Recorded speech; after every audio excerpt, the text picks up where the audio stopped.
in your house with O'Con. Hey, O'Con in your house. Hollywood in your house. Hypocrisy's head in the clouds. Curating all kind of loud. Wrestling in front of the crowds. Paragon's holding it down. Anybody can get it. Josh Joseph standing on his decisions. He is the voice. There is no choice. We is them boys in your house making wrestling noise. Moving fast just like cruiserweight action. In your house is the perfect distraction. Pumpers in your ears when you in traction. Get this work with some wrestling action. Smoke.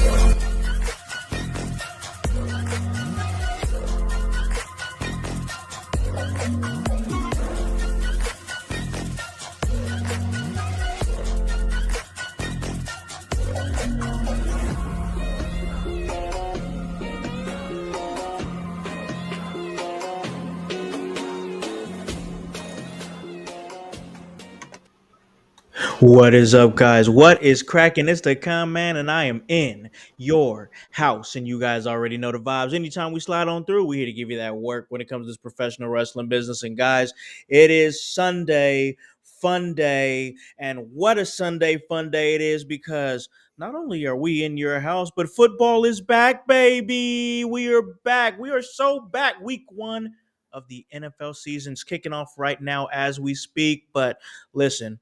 All right, ladies and gentlemen, last night I was at Emerge Wrestling in Columbus, Indiana, and it was a vibe. I was backstage doing my thing, doing some work for In Your House, doing some work for Emerge Wrestling, doing what we do, help produce their promos back there and help with social media. It was great. And man, so much to talk about. AJ Lee is back. That's crazy. We've been anticipating it for the last week. She actually came back. But not only are we going to talk about that later on in the show, I thought it was just a great opportunity to bring on a great guest. We had this plan for a while. We're going to bring that guest on here in a second. But first, I got to bring on my guys, my bros, my co-host, and my man here. I know he is wiping the sweat off of his brow after the Philadelphia Eagles were able to get a victory this past Thursday against the Dallas Cowboys. You got dudes spitting out here and whatnot. Grun, what is going on over there in Philadelphia? He's the blue-eyed villain. That's the Grunmeister. What is up, man? What's up? What's going on is that Dak Prescott got away with baiting Jalen Carter to do it. Jalen Carter absolutely deserved to get kicked out of that game for being an idiot. Jalen Carter, he's an idiot, okay? Because he's so hot-headed. Like, hey, why don't you follow the quarterback of your team that has the same first name as you, Jalen Hurts? See how he's cool-headed the entire fucking time. He is. He is. But Grun, you cover SmackDown. I know you're frustrated with that, but you have to be excited about AJ Lee being back. I have mixed feelings because I was very depressed talking how it got built up so much that it wasn't going to happen. She wasn't going to return this past Friday night. So WWE, thank you for making me look like an idiot. Greatly appreciate it, guys. Oh man, we're definitely going to talk about that later on in the show. So much to talk about, but I got to bring it on over to my man. He helps produce the show and does a great job. We're doing our thing over on Thursdays with ECW. That's my man, the voice, Josh Joseph. What is up, brother man?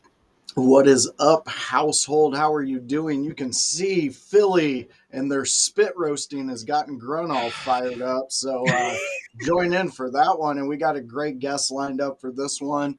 And you know what? Congratulations, Grun. You get to watch football. You know, things have gotten so expensive in the streaming world. You know, Mrs. Voice said, hey, you got to cut back on some of your apps. So I only get to see highlights now, but you know what? It's the Bears. That sucks. It's not like I'm missing much. I usually take a nap by halftime when they're on the field. So, you know, Grun, get over it. You guys got a Super Bowl. Shut up. Quit your whining over your Eagles. Two. Oh, we got 2. Shut up. God. Here you still live in Philadelphia. Listen, guys. All right. Let me. Do I have to put you guys in the corner? All right. Maybe. I need you guys to have some decorum. We have a guest in the household here. Very true. Very true. We apologize for our mistakes. Oh no, just giving you guys hell. It's football, so of course we're gonna. I mean, it's gonna be rivals and whatnot. And we're gonna talk that shit, and it's gonna be great because we got the fantasy football league that is going down. That's awesome. And like I said, we're moving here in your house, and because we were moving, I just thought it was appropriate once again to get a great guest. And this guest here that we have is somebody that I've known for a while and somebody that I've respected for a long time. And man, anytime I get a chance to talk to this cat, it's always like, hey, we just picked up where we left off. And there's not a lot of people that you know in this world where you can not talk to them for a while and then be like, hey, what's up, man? And it's just like we picked up where we left off. I've been able to see him a lot more lately, which is great. I just saw him last night at Emerge. And guys, he is a tag team specialist with the 8-Bit Punks. He got his own ring rental. He's a ring rental entrepreneur. That is wild right there. While he is still wrestling, all right, while he is the promoter of the New Era Wrestling out of Shelbyville, Indiana, while he is the head trainer of the New Era Wrestling Academy. I mean, this man wears so many hats. It's insane. I don't know how this man sleeps. That's the king of the arcade himself, Damian Cole. What is up, man? Hey guys, thanks for having me on.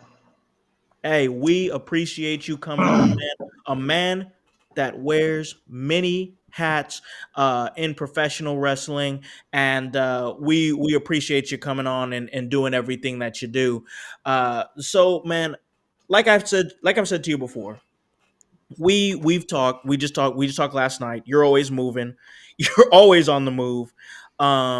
And you do all these things as far as the ring rental business. You still wrestle when you get a chance to.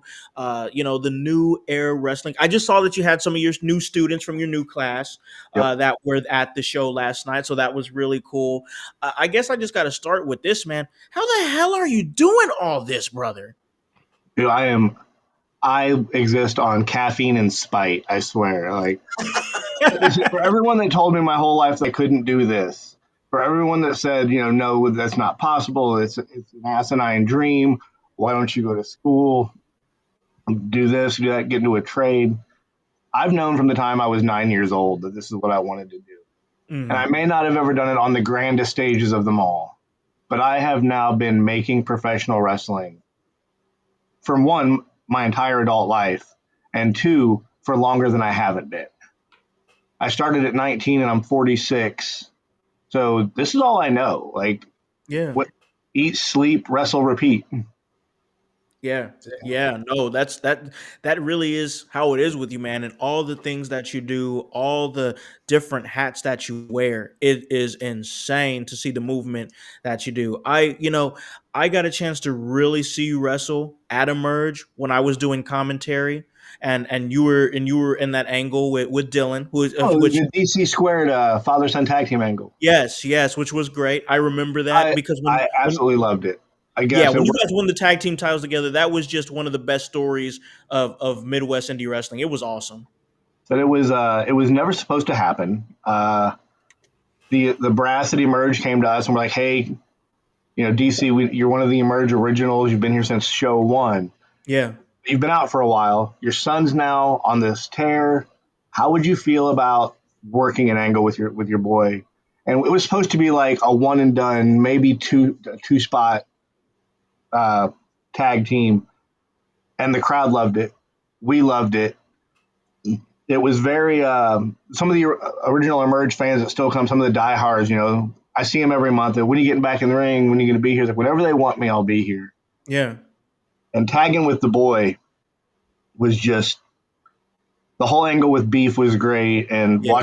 watching him get the living hell beat out of him was amazing. I digress, but as a father, getting to tag with my son and to win tag team gold at a company that I consider a second home, it was amazing, truly amazing. Man, that was really cool. I thought it was awesome to see you guys win the tag. So, I mean, I got to ask you this because I know Dylan. I was there when Dylan wrestled his first match at WTF against Anthony Toa Terry. That's right. That's right. Yeah, You were there. Yep, I made the drive for that because I wanted to see it, and that's my wrestling nephew. I got a lot of love for that kid. And because I have a lot of love for him, I have to ask you this: what is it like with all, like you said, you are a complete like unit when it comes to professional wrestling. Like you said, it's all you know. What's it like not only seeing your son come up in professional wrestling, but now he's wrestling and he's thriving. He's consistently booked like every weekend. It is. both an honor and truly humbling to see my son take something that I love and to just off with it. He was the littlest kid growing up. He was the tiniest young man, and he hit like seventh, eighth grade, and he shot up. And he went from being like this little Chicken Little looking kid with his glasses and his faux hawk to like me having to look up to talk to him. Yeah. When in the very, very beginnings of the academy, myself and Jacob Johns, shout out to Jakey, we're going out there and cleaning this building that we owned. And just on a whim, I asked my pops, I'm like, hey, do you mind if we set the ring up out here for some maintenance? And that snowballed into me opening up an actual wrestling school at that location. And Dylan would come out and he would awkwardly run the ropes. Because if you've ever seen Dylan run outside of a wrestling ring, he kind of runs like Shaggy from Scooby-Doo. He's got no body control. He does. He's 6'3" and he walks at a solid 5'8". That's awesome. But the minute Dylan puts on his tights, the minute he laces the boots up, he's not that goofy kid anymore. He is a professional wrestler and a respected athlete. And it's so hard for the duality for me to see my goofy kid son that I love to go to like theme parks with. And then like watch him last night just have an absolute banger with that match was so damn good. I'm gonna say it, match of the night. It was fire. I mean, yeah, it was because I was watching the monitor back there, and I was just like, holy. And I think who was it around me? I think Crew was around me, and Aaron Ryder was around me. Oh, I love Crew, love Crew. But we were watching the match, and I said it was Lucky. I said to Lucky, I said, yo, Dylan is in his bag tonight.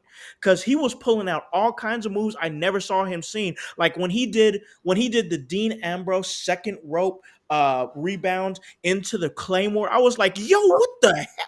That was nasty. Hit the McGinnis boy. Yeah, McGinnis. Yeah, exactly. Yeah.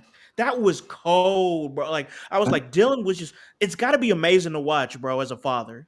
It is. And he made the comment to me like very early in the night. He went from being a comedy bit ref turned wrestler to this kind of snide, sneaky, just greaseball guy that you love to hate. Yep. And like in the last, so good. I hate it so much. I hate it because he's so fucking good, and he just blows my mind. And now he's entering his I'm a moves guy era. Yeah, and guys, I'm here for it. Like I do not watch wrestling. I don't watch anything on TV. I don't watch anything. I watch some clips or some stuff for the academy to get like some tape study brought up. Yeah. But watching Dylan, and then I'm like, where'd that come from? And he'll send me clips. I got this and this, and I watch this guy, or you should really check out these two, this tag team. And yeah, he's been running with the right boys, if you know what I mean. Tragedy Boys have done him a world of good. Yeah, I love that little group. I love that group. I really do. The Tragedy Boys are great. I still have so many questions, man, because I never get a chance to really talk to you outside of the, wrestling atmosphere because we're always at a show. Wow, somebody knew who I was trained by. That's impressive. Oh, wow. Okay. Hey, okay. That's fun. Yeah. Bobo Brazil Jr. I haven't worked a show with Bobo Brazil Jr. for like 7 years. He's still working, bro. I know. That's insane. That's insane, dude. Hey, greatness knows no limits. True. When we were coming up, it was five nights a week in a hog barn, and from like 5 to 9, and Blade would come out. We were trained by Rebel Mike Brown. And then Mike introduced us to Bo, and then they brought in Blade, who had a tryout at one point. Originally, he wrestled as Bulldozer, and they changed his name to Blade. And this guy, he was a tank. I've never seen a guy so broad and just so thick and be so light on his feet. But my boy. When I attribute, people ask me like, where did you do this, or how can you? My trainer was so light on his feet, and he always said, if I can get my big ass up, you better be able to. Like, I think I worked Chad, my trainer, like 3 times in a singles match on the road. And when he finally gave me the okay, when I finally got the Iggy and he let me slam him, it felt like I was picking up air. He made me look like $1,000,000, and I've made it my goal to be that way for everybody else. Like I may be 46 years old and 240 pounds, but you'll never know I'm there. Like, Man, it's when I was when I watched you during that tag team era and you was just like coming back into a merge, I was like, damn, I can't believe the moves that you were doing. Like it was insane. I didn't know what to expect because I hadn't really seen too much of your wrestling before that. Although I have seen like clips on, clips here and there and stuff like that. But I was just like on the there at the table, like, damn, I didn't know the DC be getting down like that. But it was it was dope. But like I said, I don't want to keep monopolizing all the time because I could keep asking you questions, a million more questions, and I still have more for you. But I got to give it to my guy Voice here because he's a great interview man. I always respect what questions that he asks to our guest. So respectfully, I got to throw it to the Voice. Do you have any questions for the King of the Arcade? Oh, always, always. First off, congratulations on being able to be the dad and raise a son to where he was able to continue what you've set up, what you know. That's awesome, and congratulations to you and Dylan in that aspect.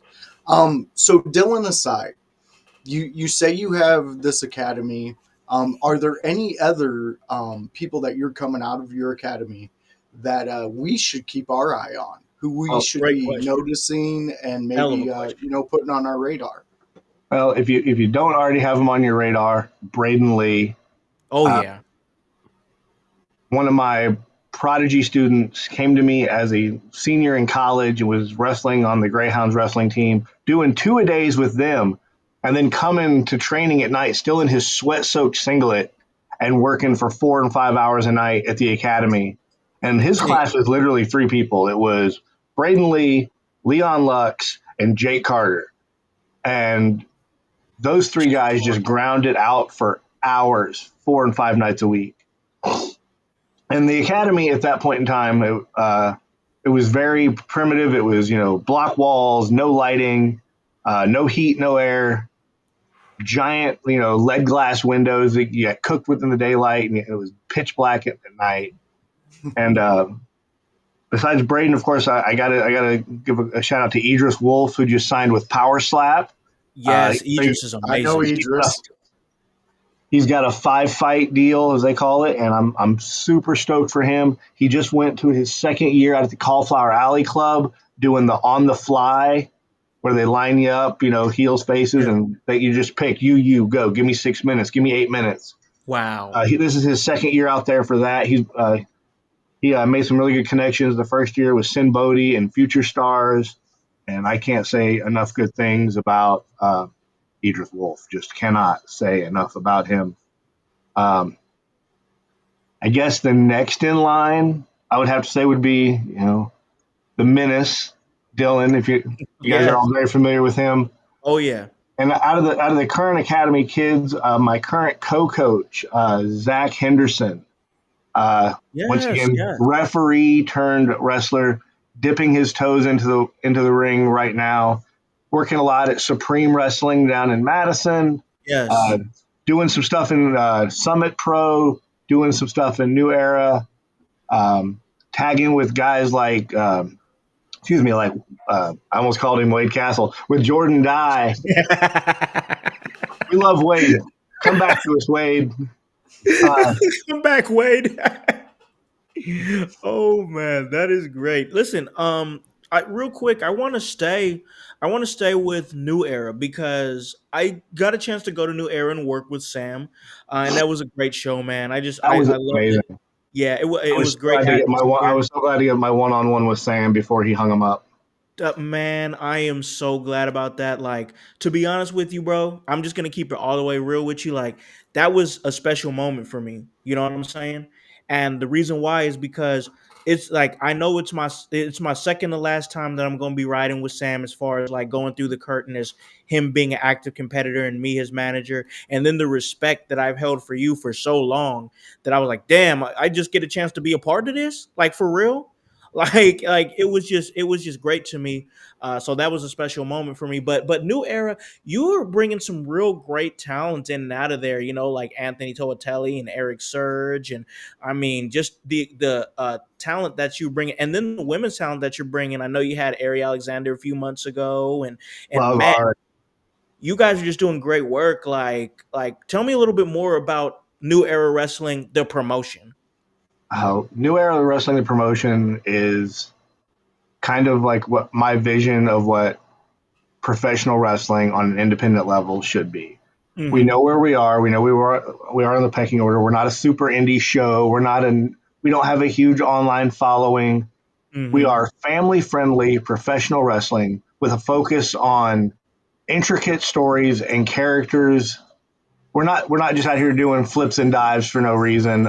Sure. You mentioned guys like Toatelli. Anthony Toatelli actually had his first match ever outside of wrestling training at New Era Wrestling. Wow. He has come full circle, and now he's our champion, and he does great work. He's on OVW Weekly along with Eric Mhm. Surge. Yep. So many of the young guys in the business have come through New Era and went on to do amazing things. Um, I've always been a supporter for women's wrestling, and I worked intergender for years with Cameron Starr, and that allowed me to work with some of the best female talent in the Midwest and across the country that have then since went on to do amazing things. I think I worked, if I'm going to name drop, I think I wrestled Ruby Riott about a dozen times Oh, in that's dope. 6 months when she was just Heidi Lovelace. Yeah, yeah. Heidi Lovelace. Yeah. We She did a lot. There was a few girls in the Indianapolis area that just worked every show. It was Heidi, it was Cameron Starr, it was Thunder Kitty.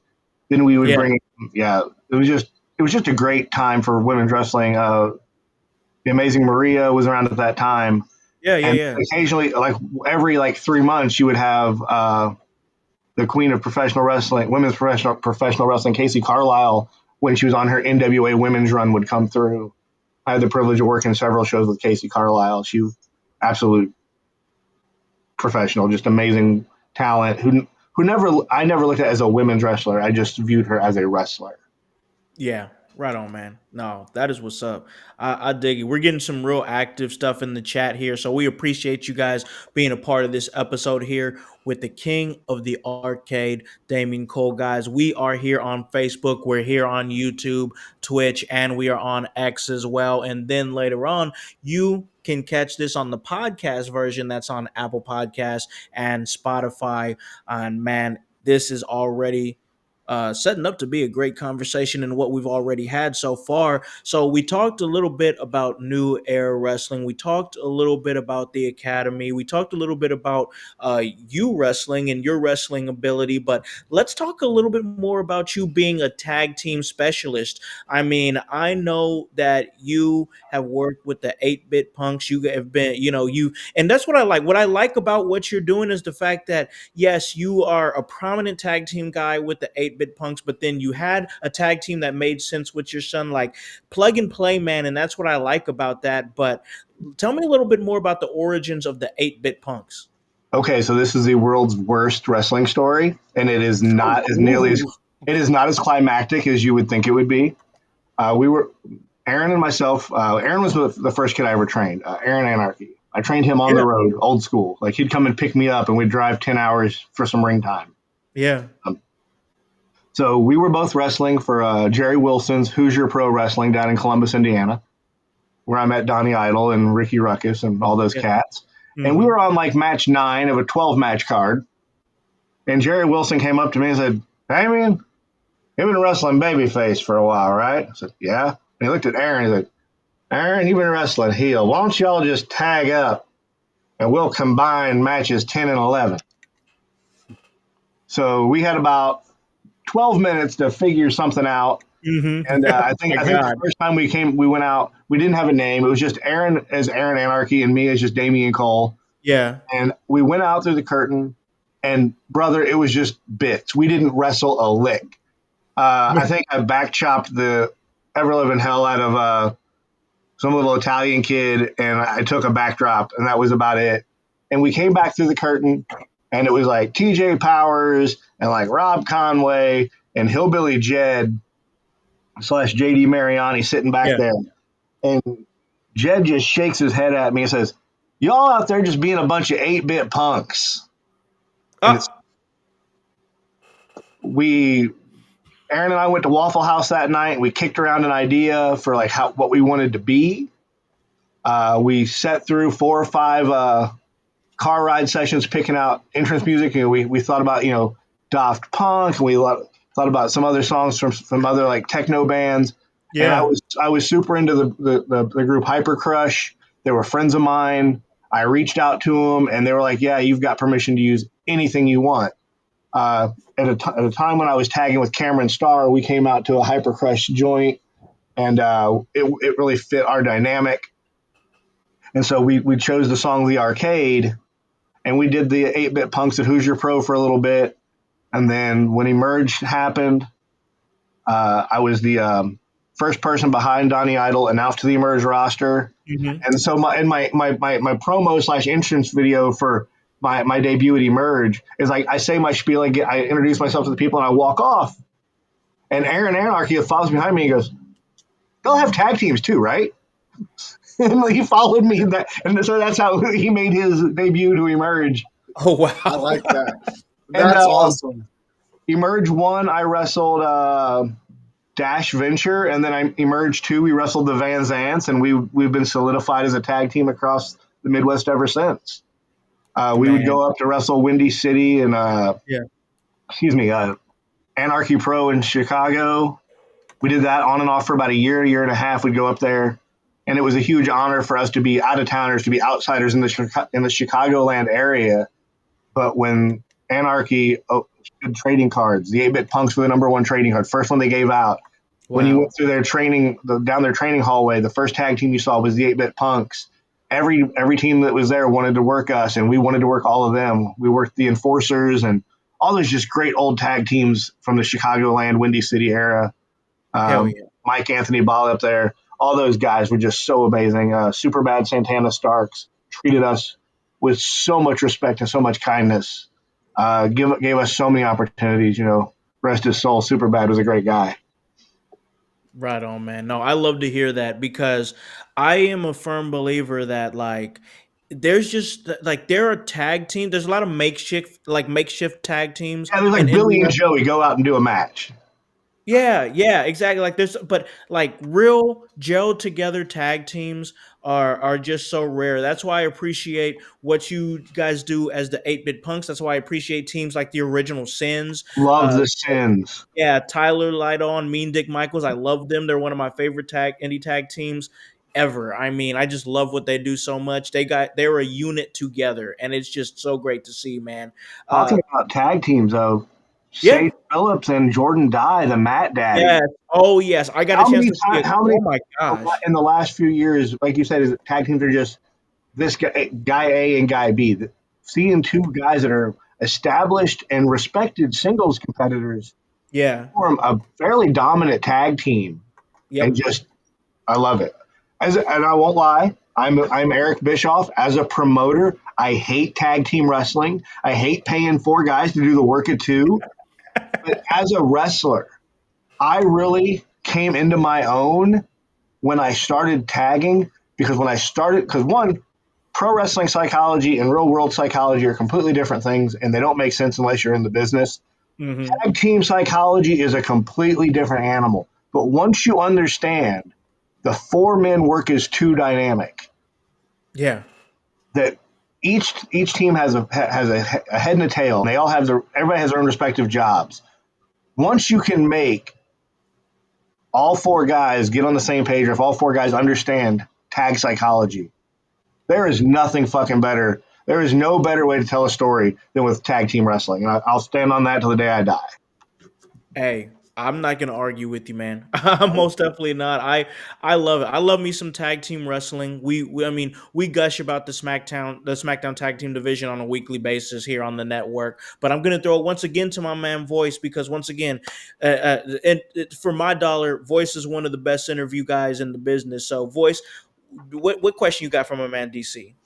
Well, actually, I had another question lined up, and I'll show you how good of an interviewer I am. Hey, Grunmeister, do you have that question lined up? Oh my God! Damn, out it out. Jeez, thanks, Joe. So to ask the question, uh, where do you see New Era being in 5 years? Because Fuck, 5. Shit, I'm trying to get through next week. No, okay, so let's be real. We've been at the Boys and Girls Club in Shelbyville for 15 years. When we Yes, started, when I had the partners, that's where we wanted to go. We bounced around a few buildings around Shelby County. The Boys and Girls Club was where we wanted to be. yeah, yeah. That's home. I've got a really deep connection to the club. Howse has been in our locker room. They treat us amazing, and we give back to them every year. So in 5 years, what I would like to see from New Era Wrestling is for us to move out of the 1965 gymnasium and move over to the modern gym was built in 1995, if you consider 95 modern. But Oh, it's modern. it's a much larger gym, and I would like us to continue for the next 5 years. I would like to grow our fan base and continually sell out the smaller gym that still has a great capacity, like 350, 400. I would like to move over to the gym that can hold 1,000 people and sell that out. I would love to grow our IWTV presence. Shout out to Jeremy Spears for being the amazing full production crew. He films, he edits. Nick Manois has come on as our commentary guy. The extended family of New Era Wrestling has grown and grown. We've got Allie Myers doing backstage interviews. She's very much our girl on the streets, if you will. And if I can ever get Khan's schedule lined up, I would love to bring Khan in full time, say maybe 2026 and beyond. From what I got a chance to be a part of for the show, that I would love to. It definitely get something started for 2026, just because the rest of my year is just I just crazy. had to put you on a spot like that. I guess. No, it's good, dude. It's good because I know we've talked. Like you said, like we're guys that we'll have a 2 or 3 minute conversation. Then I won't see you again for a month or a week, but we'll pick it right back up. It takes us 2 years to have a 30-minute conversation. It's true, man. It's so true, man. It's just but it's because we're both guys that are on the go so much, and I think you've got a million irons in the fire, and I respect everything you're doing. I see Apartment out there with you doing everything. He reminds me so much of young Dylan. Just kind of like, if I'm going to get off on a tangent, Dylan was very, very young, and I was on a show with Rob Conway, and me. I think it was me and Conway against TJ Kemp and Eugene. For no reason, like just the most thrown together match. And Dylan comes to the locker room because we were after the show, and he's got his little mini rolly bag. And dude, Conway shoves everybody out of the way. This was during his NWA run. Yeah. And he shoves everybody out of the way, and he sits Dylan down next to him like he's one of the boys. And he's got his little rolly bag, and he's got his little Rob Conway action figures, and Rob is such a consummate professional. He talks to Dylan like he's one of the guys. He signs his action figure. He signs his sunglasses.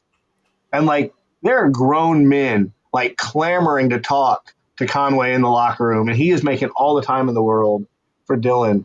And I've seen the way he grew up is I see that so much in your son, and you're doing it right. You're doing it right, Howse. Thank you, man. I appreciate that. That means a lot coming for you, more than you know.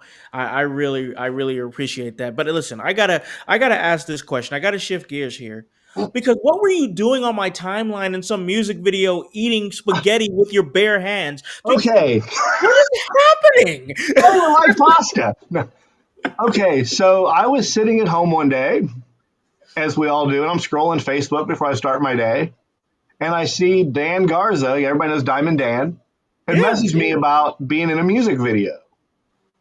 We're looking for a couple of boys that could be Italian stereotypes for this music video. Shoot this guy a message. I shot him a message. I did not make her out the callbacks. I wasn't Italian enough, I guess. So, I don't know. We have to ask Jake. So anyway, I start my day, and I make one stop. I stop at the garage where my wife works, and I come out and I get in the car, and I'm getting a phone call from a number I don't know. And it's this guy named Jake. And he's like, "Hey, do you happen to have a crash pad?" I'm like, "Yeah." He said, "How soon can you be at this address?" I'm like, "I can be there within the hour." And I drive up to, I want to say it was Avon area in this really, really nice addition. And in the middle of all these giant suburban homes, there's this beautiful looking Spanish American Italian villa. I'm like, what the? This doesn't belong here. All the other cookie cutter houses, this doesn't belong here. And then I look, and okay, we're all men of a certain age. Every one of us played a Grand Theft Auto game at some point, right? Of course. Yep. You knew when you got near the Guidos how they all look the same, walking around a house. Yeah. There's 20 guys all dressed the same in black slacks and white shirts with their hair slicked back, wearing sunglasses, walking around. Hey, and I'm like, I guess this is it. So I roll in and I get the giant crash pad out of my car and I set it on the side of the road. And I'm immediately met by Garza, who whisked me in. And they're like, all right, you're perfect. We didn't have enough guys show up. You're in. I'm like, I'm in for what? They immediately set me down for hair and makeup. And I was going to be an extra in this music video for Hot Mulligan. And I had no idea who the band was, never heard of them. But they immediately were just the coolest guys I ever met. They treated everybody like they were their best friends. Don Stuck was on set. He was like the Godfather character in the music video. And from what I gather, like the video is about a father and son arguing about how to run the family business. And Dad says, Guidos don't just fall out of the sky, you know, and there goes a Guido. They're like lemmings. And if you've ever made a copy of a copy, you know, we get a little dumber and a little dumber the more of us there are. So throughout the course of the video, we go from being like mafioso tough guys to being really, really dumb. Like we just, and then there was so much good stuff left on the cutting room floor. Like I forgot that I was hitting the head with a beer bottle. Actually, I forgot all about that.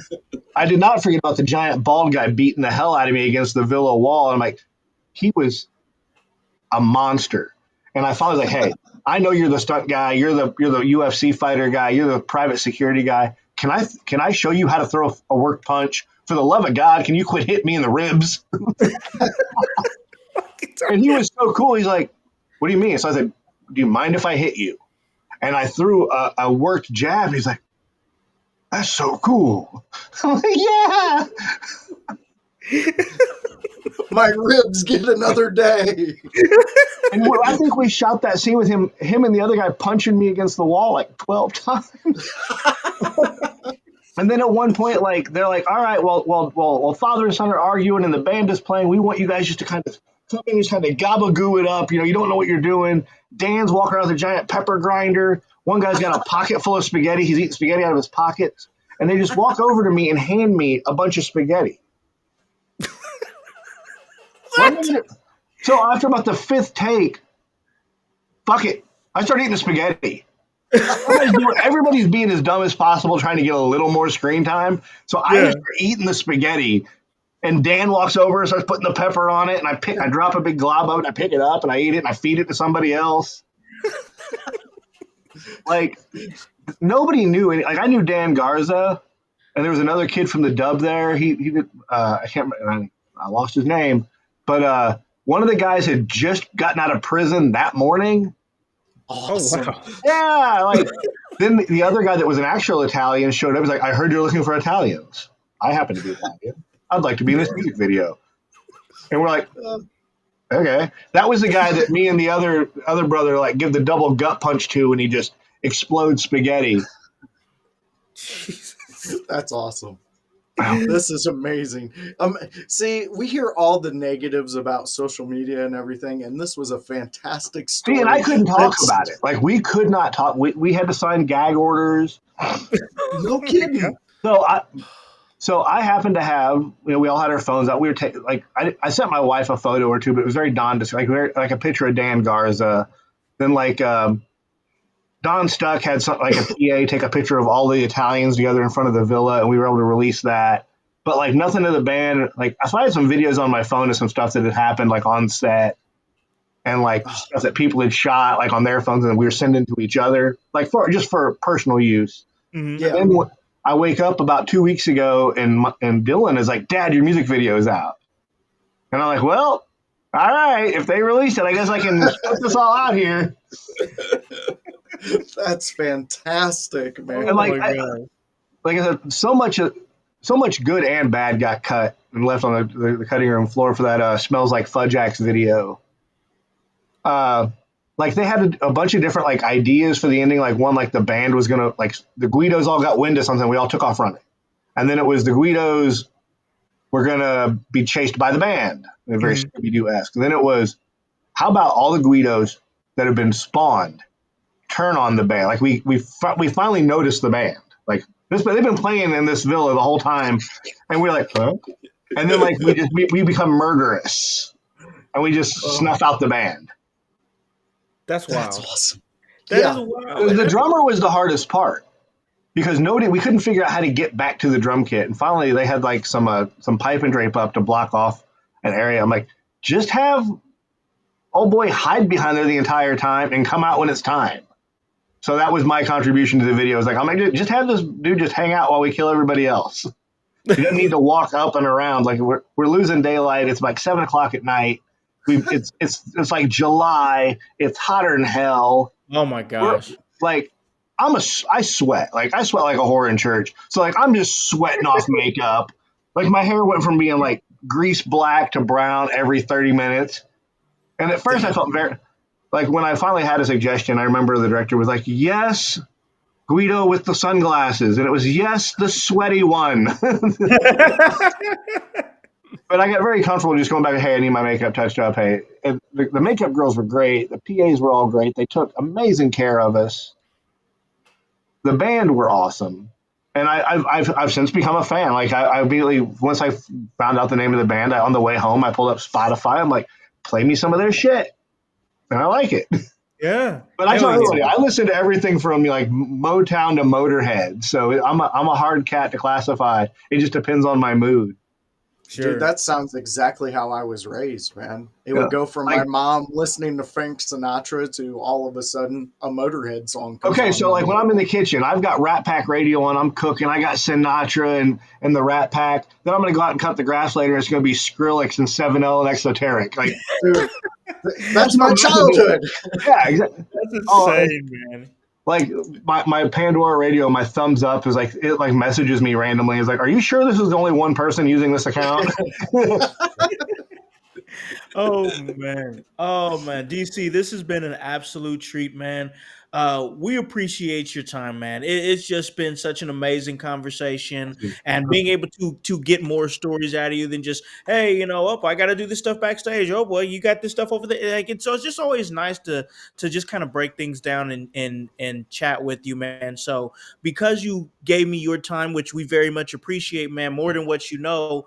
I always love to give our guests the opportunity to plug anything that they want to plug. So I want to give you the floor, my man. Where can they catch what Damian Cole's doing? Everything that you got. Oh, he's getting something.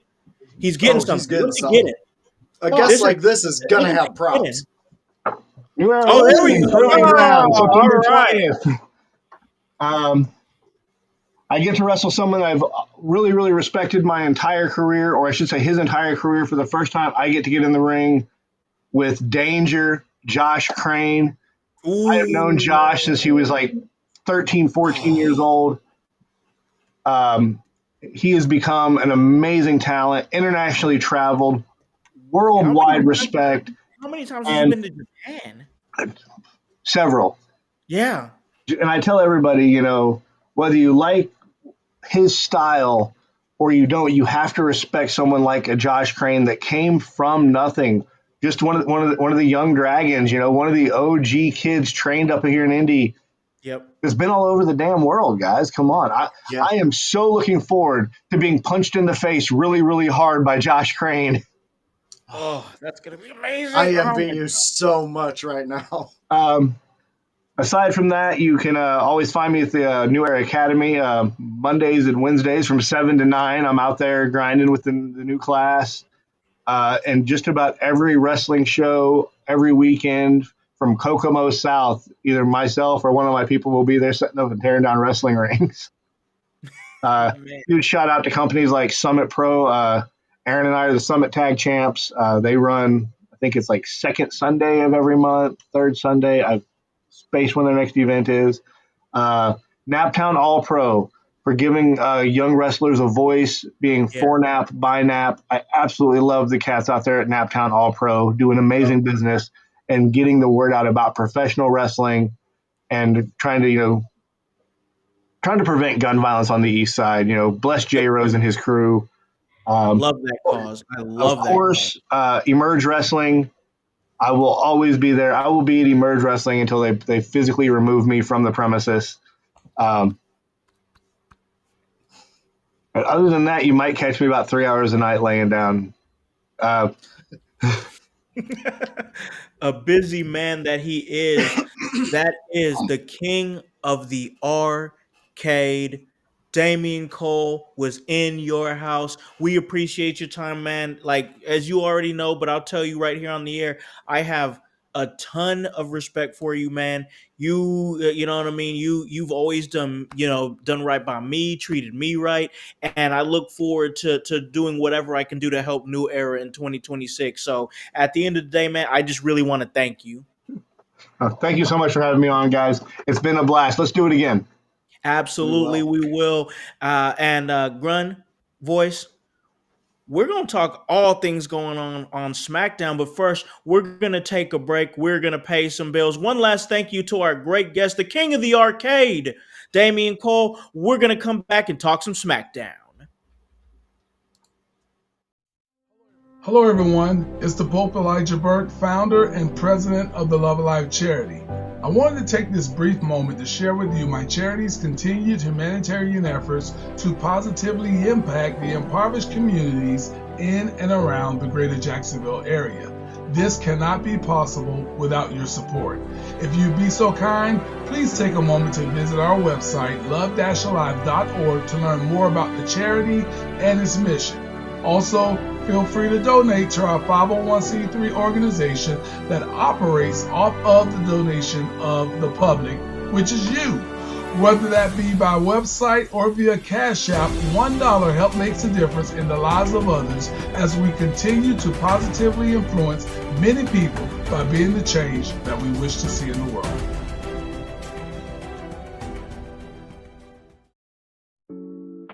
Welcome to the Brainbuster T-shirt website where your favorite podcast team in your house lives. Look at all these fantastic options you have. If you want that sweet hype, we got it. You want to be divinely designed at yours. Have you lost your voice? We have all that voice merch for you. Are you just a part of the household? We got that too. Brainbuster Tees is where IYH live.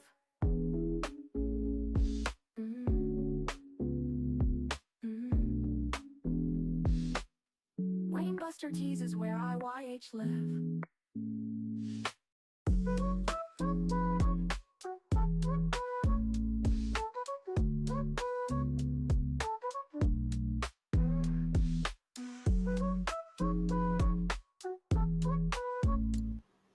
Hey guys, welcome back to In Your House. That was an awesome interview with my man, the king of the arcade, Damian Cole. We'll definitely have him back on the show down the road. But man, listen, there's a lot of stuff that happened this past week. We're definitely going to talk about it for sure. We're going to get Grun's thoughts. We're going to get Voice's thoughts.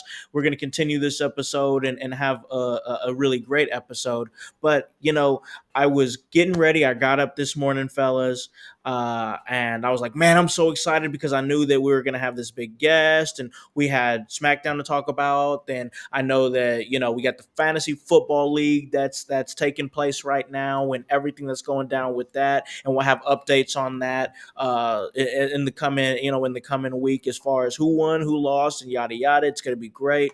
But, I also went ahead and took this opportunity to go to the gym this morning. And I was a little bit concerned because I was like, man, I got in late last night and from Emerge. I didn't get home till like midnight, and usually I'm my old ass is in bed way before midnight. So got in late. So I was like, man, am I gonna get to the gym? But I knew I had to get in. I knew I had to get my workout in. I know I had to work it out. You know what I'm saying? And I don't think I was gonna be able to get up and get in the gym and get moving if it wasn't for the fact that I had Goalie Nutrition on my side. Goalie gummies and everything that they're bringing to the table. The Macho Mind keeps me focused when I'm editing podcast or when I am in the gym. And man, me guys like me and Voice, we need that focus. We're both editing podcasts, both moving content around, doing what we need to do. And man, I get a chance to use the apple cider vinegar gummies, sugar free. Those are really great. It helps give me some great energy. The ashwagandha gummies, and when I'm trying to chill out and relax and unwind, and just really relax my brain. And in the pre and post probiotics help you with your gut health, get your stomach right. You got to make sure you got a healthy gut. You know what I'm saying? Got to stay on top of that. So if you are ready to get your wellness journey ready to go and ready to kick it, hey, you can kick it within your house by going to goalie.com, and at checkout, put in code IYH. That's your promo code at checkout. That's for a 10% discount. Go and get your wellness situation situated by going to goalie.com, and let them know that In Your House sent you, and check us out on Apple Podcasts and Spotify. So, fellas, we had SmackDown this past week and Chicago. It was ruckus. I mean, they were going crazy. I loved it. We're just going to talk about the elephant in the room because I thought this was a really solid night of wrestling. But of course, there was a lot of setup for what they're going to be doing on the 20th in Indianapolis, WrestlePalooza.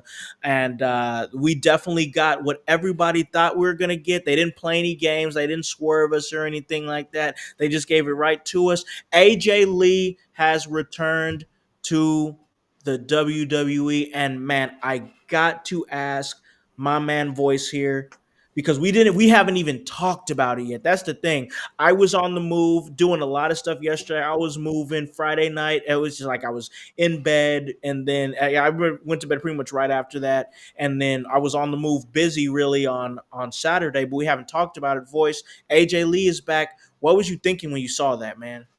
Man, once her music hit, the only thing I could think for Becky Lynch is run, bitch, run!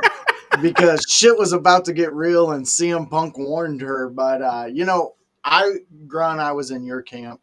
I was the one out there saying I think it's a work. They were too on the nose with everything. Yeah, I remember you saying that. It really solidified the moment watching the video of Triple H talking to her backstage and signing the contract with her. This is 10 years coming. We've been championing this. Yes. We can safely say, and I could give two flying fucks with anybody out there hating on Triple H or the WWE. I have my own beef with them, but it is finally back to a place to where people like AJ Lee feel like they have a home again.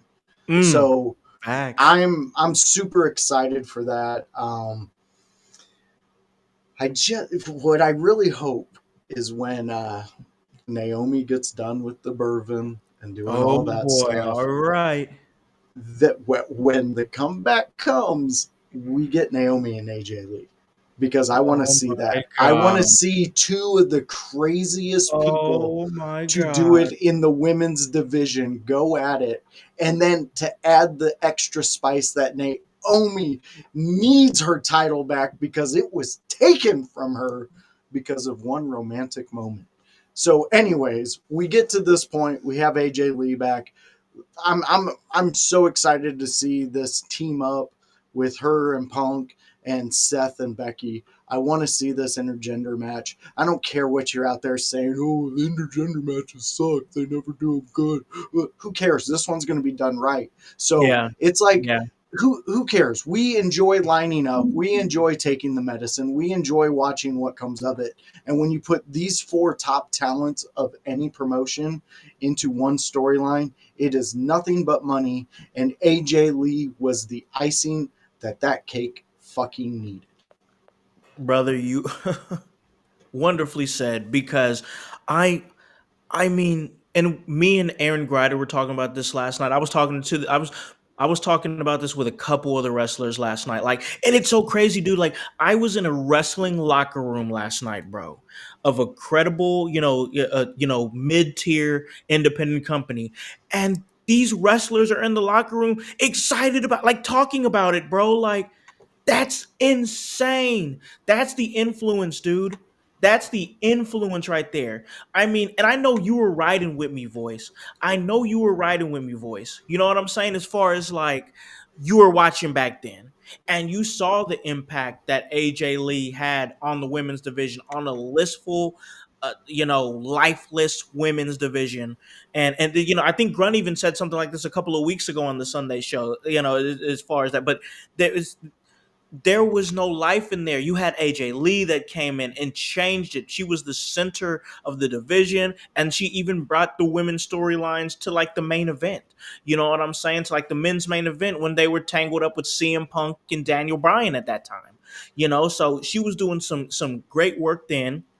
You add Paige in that mix, and those are the two women that were really like the women's revolution before it was a thing. And this was the biggest conversation last night, is that before 2017 came and we had the act what we know as the women's revolution, there was a couple of women that were kind of like, hey, we want to do more, we want more work, we want more opportunity, we don't just want to come in, wrestle, look pretty, and do we want to tell stories, we want to. There was not many in that time, and AJ Lee she was a pioneer, bro. She brought something different in that time. So now I'm saying this, and you take that, and let's mix in the fact, and I'm gonna get Grun's thoughts too, but I'm so hyped about it because when you think about it like this, and I want you guys to both think about it.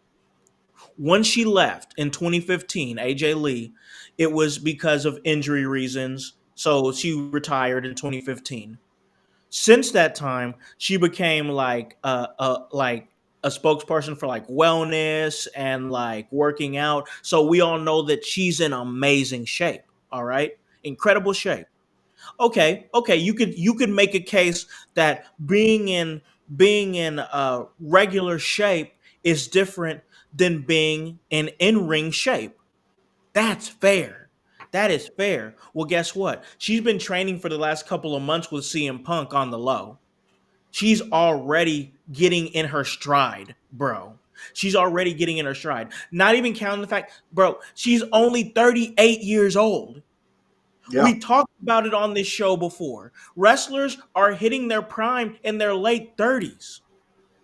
Mm-hmm. We've talked about this.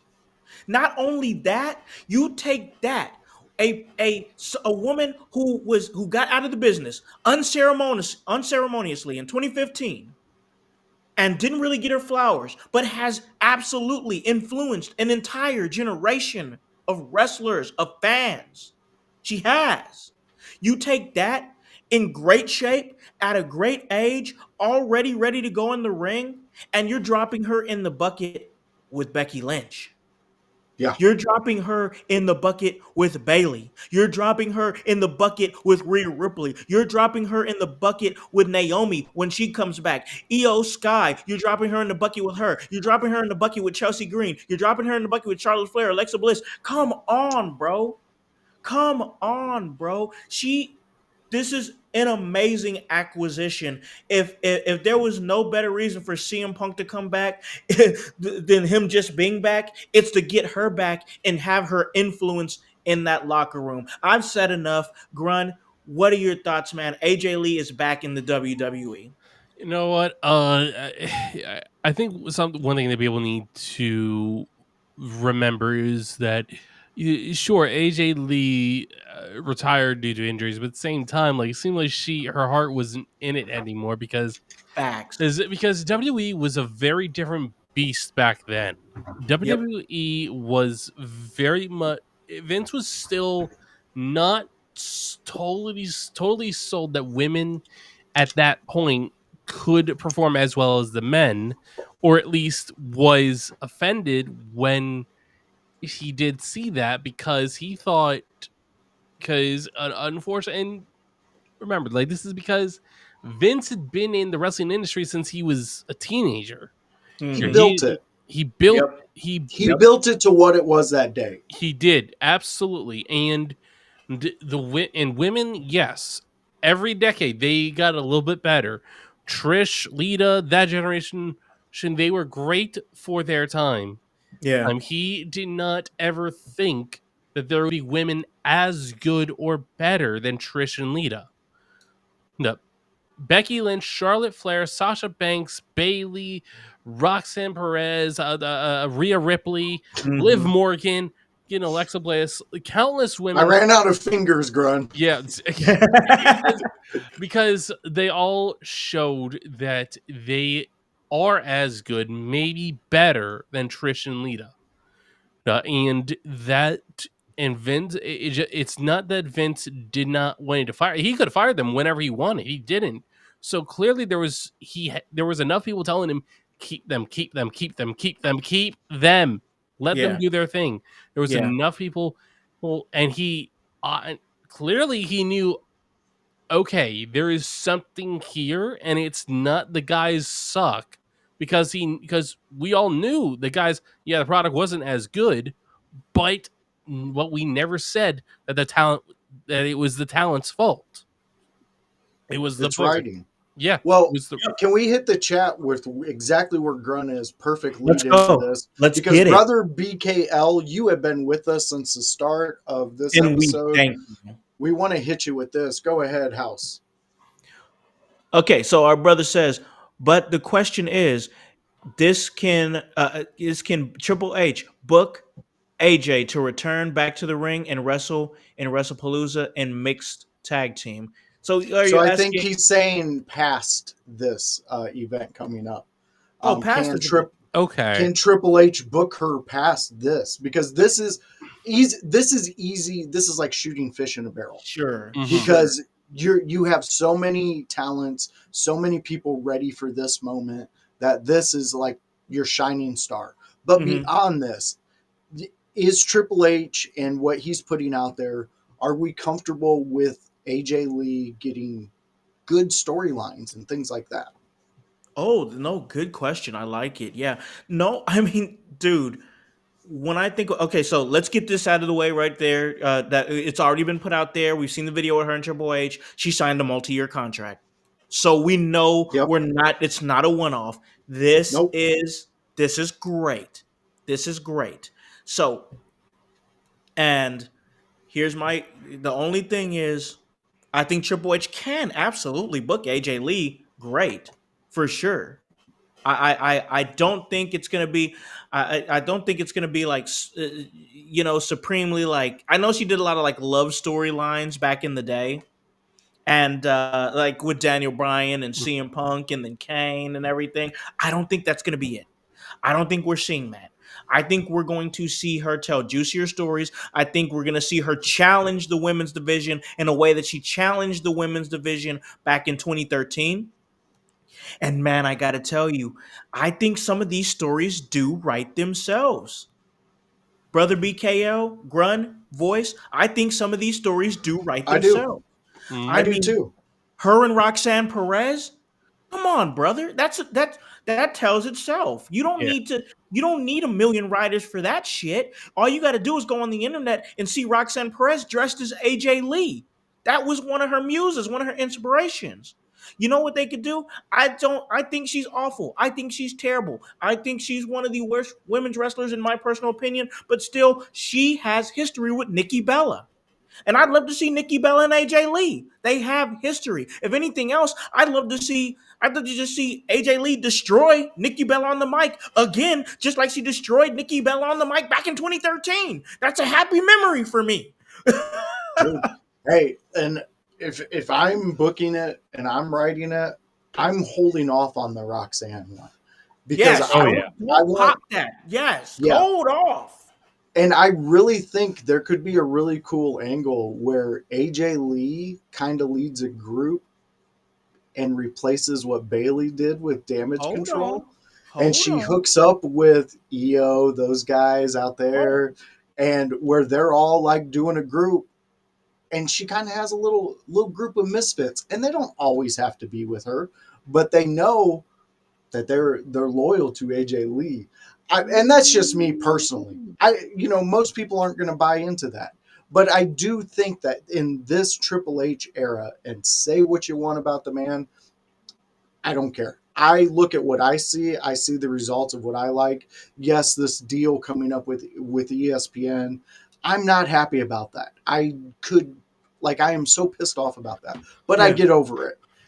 Story wise, though, I think we are in an era where a lot more is given to the wrestler in the stories they want to tell. Yes, is Yeah. there a basis what the company overall wants to tell? But if Guidelines. Yeah. something catches, they tend to go with what the wrestler is doing. Do they get titles? Do they get all those accolades that we as fans demand they have? No. But do we get to see them weekly? Who's out there seeing what Ivy Niles doing? Ever since I've been on a Tyrant with her, how many times do you guys see her on your televisions?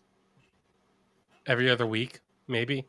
Maybe. I mean, Oh, and is that sustainable in this industry at this time?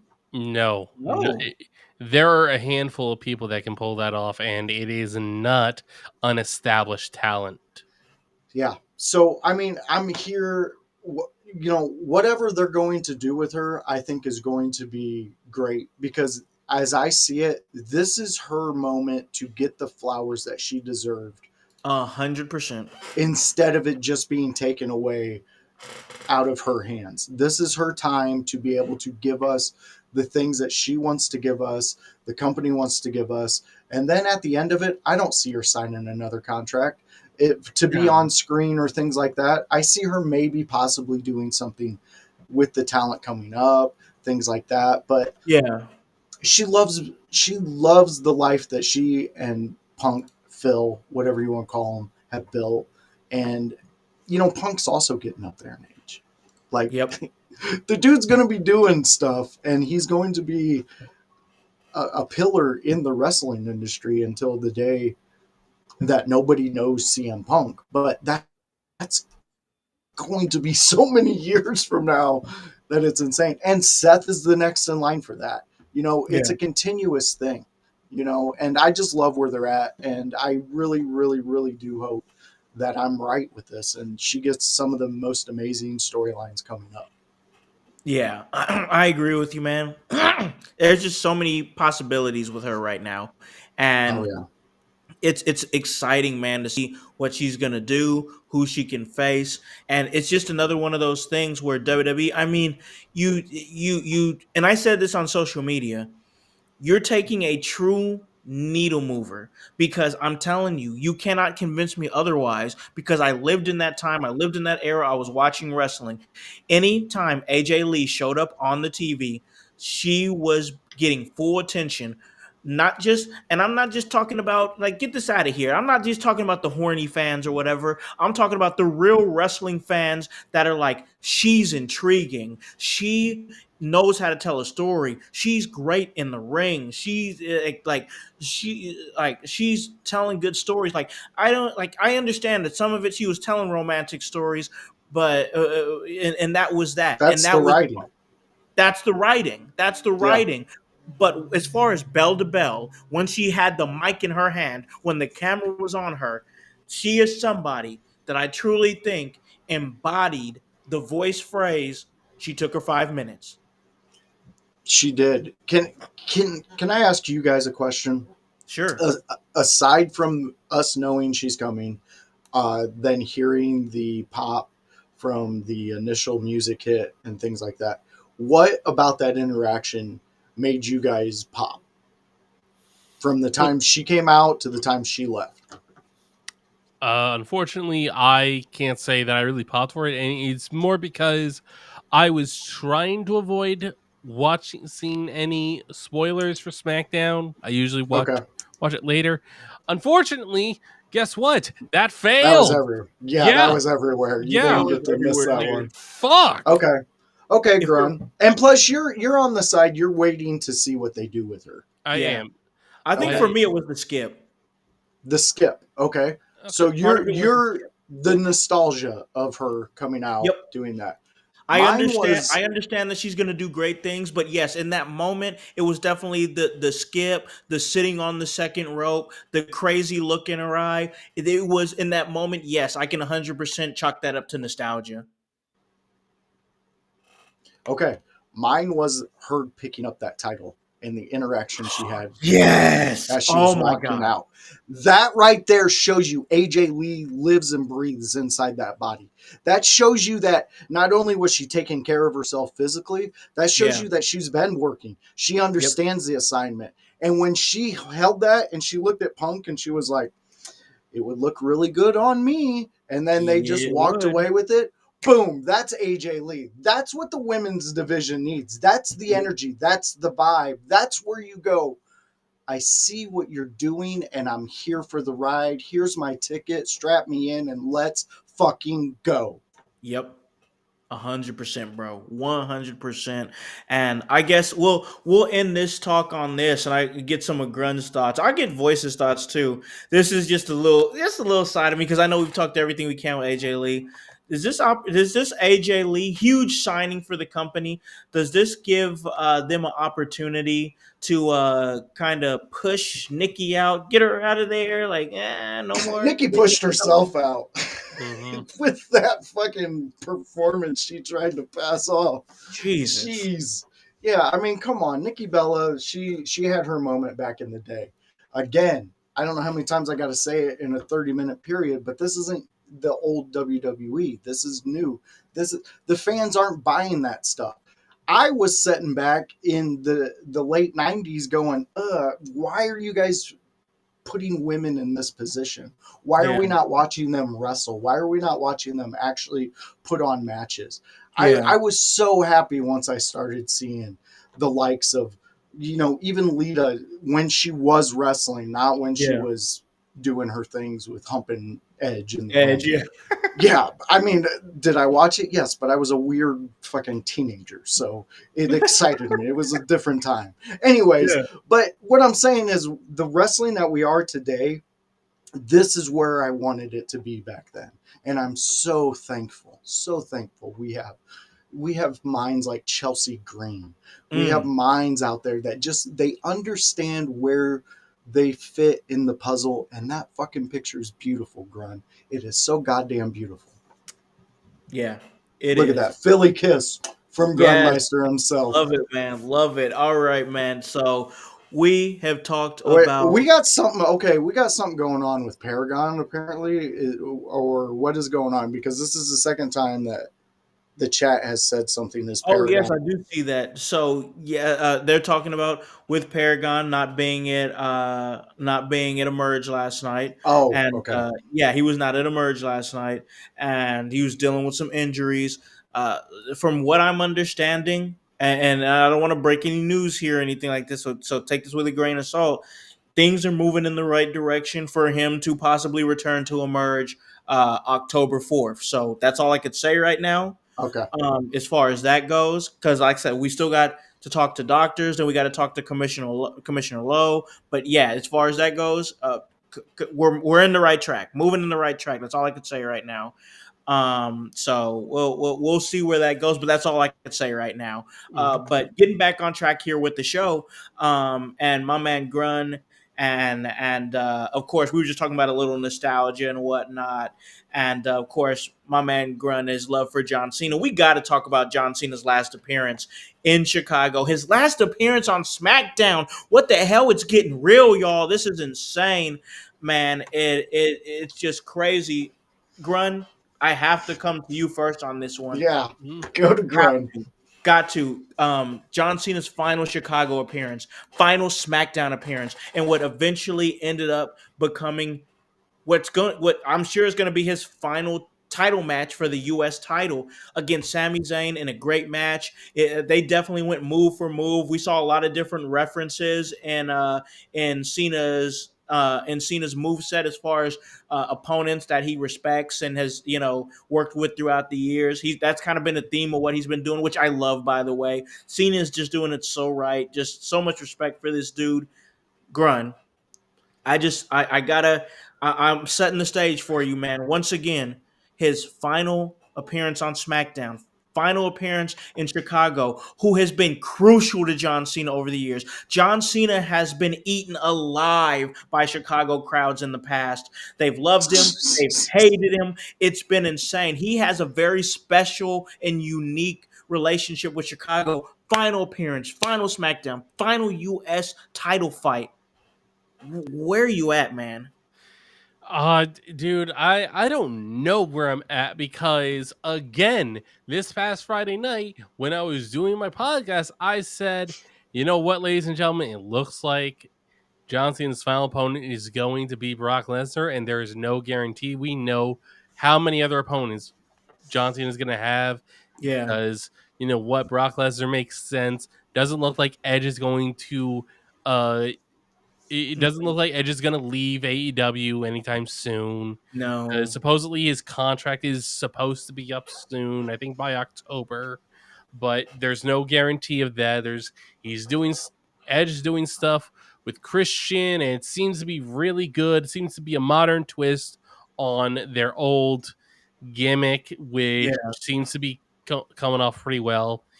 So Joe Hendry is looking like it's not going to happen because like it seems like Joe Hendry stuff has cooled down a bit, but I'm like I don't know what to think because like dates, 7 dates left. We have one guaranteed match in that. Sami Zayn, I thought was a cool pick to have a match with. Obviously, I think we all agree it would have been Neville if he had decided to stay with WWE and dealt with their bullshit for 5 more years or 3-4 more years. Yeah. There's Brock Lesnar, John Cena at WrestlePalooza, and is gonna be, it should be a really good match. But yeah, like Chicago this past Friday night, they made it very clear that they're looking past the stuff with him and Punk. They're looking past the years where Cena was power hungry and completely controlled as much of the booking around him as he could. And they just are like the entire W universe is forgetting everything they've hated about John Cena because when they look back, all they can think of is John Cena kept the WWE alive long enough for Seth Rollins, for Roman Reigns, for Drew McIntyre, for all these amazing talent that the WWE has now. If John Cena at any point leaves the WWE, Roman Reigns was not ready, Seth Rollins was not ready, and Dean Ambrose would have been their guy.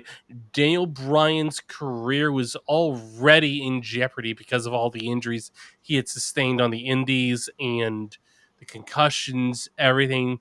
So while Daniel Bryan could have been their guy, his career would have ended, and they would have had nobody to fill his spot. WWE needed John Cena.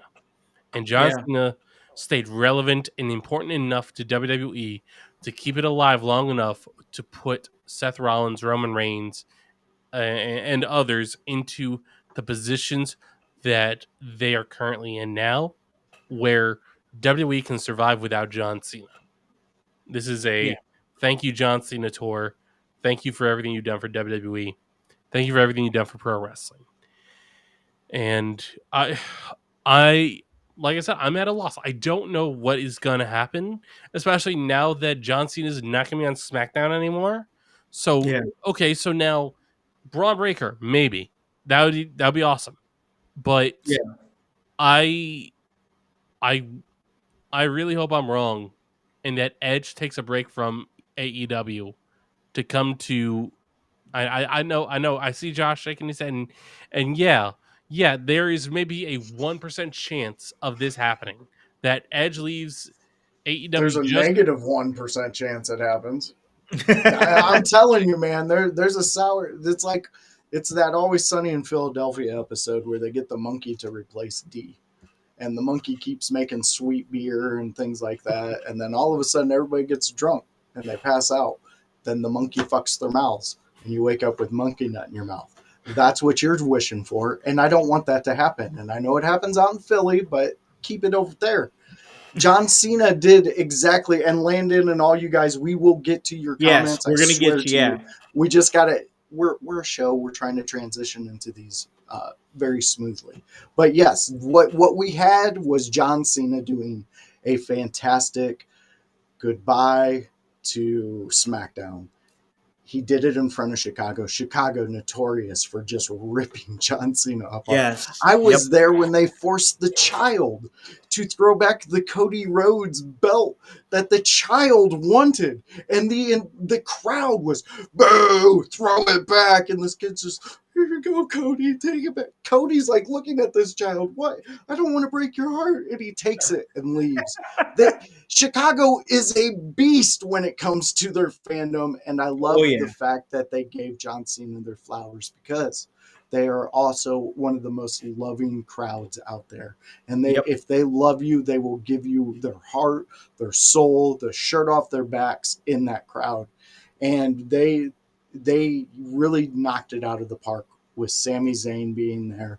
They tied it all together in that promo. It was really, really great. And no apologies. Don't apologize in the comments. We will get to them. We promise. But at the end of the day, Brock Lesnar, I fucking love this dude. I can't wait for what he does to John Cena.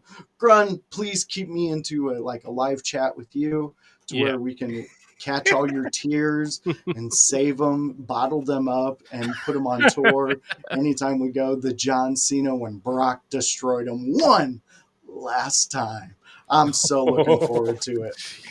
I love it, man. I love it. I love the energy. Let's go ahead and get to the chat and get some of their thoughts and opinions and questions out there.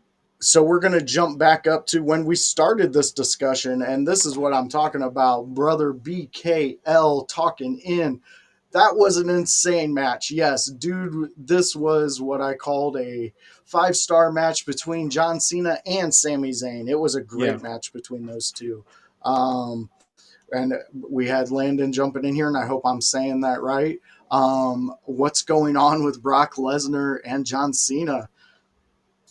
They're feuding, right, Grun? Yeah, this is what we were waiting for. They fighting.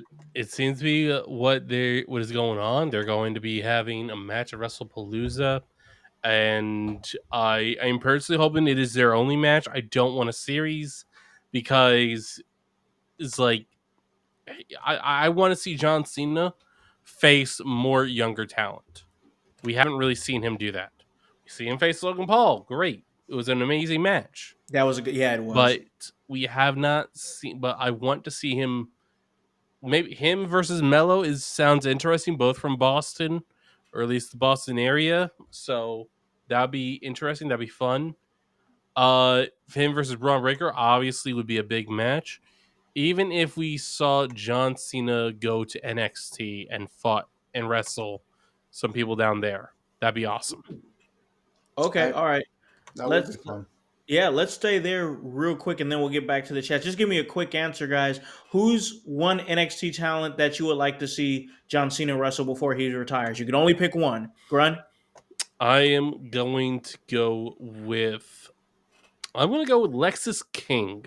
Ooh, interesting pick. Interesting pick. Lexis King and John Cena. All right. Voice, what about you? I think the chat hit it.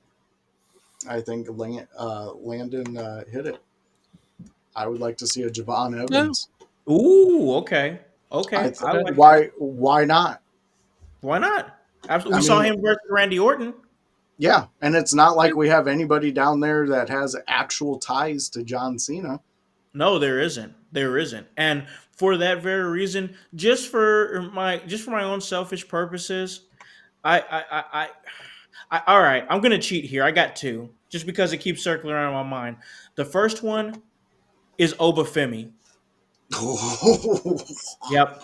That'd be a great match. Him and That'd be a destruction match. Yeah, I'd love that. I would love that. And then my second pick would be John Cena versus Trick Williams. That'd be good. Trick would be fun. Would be fun. But here's my thing with Trick. I want a story out of that.